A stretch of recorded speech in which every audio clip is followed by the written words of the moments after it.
Next up, we are going to try save. We're definitely going to save a text file.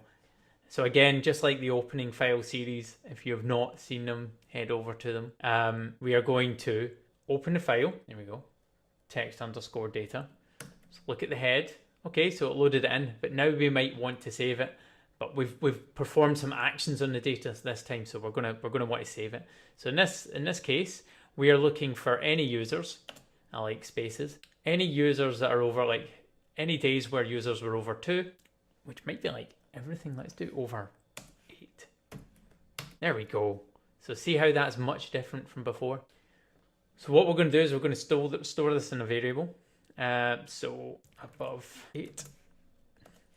My awesome naming conventions. I'm going to run that. So that's stored in there. And now to store a text file version of this, it's much like the CSV. So above 8.to CSV.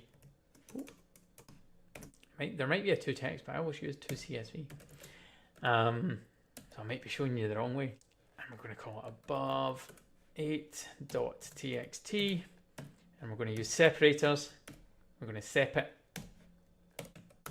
Yep, that should work. Damn. Keyword can't be an expression. Oh, what I did there?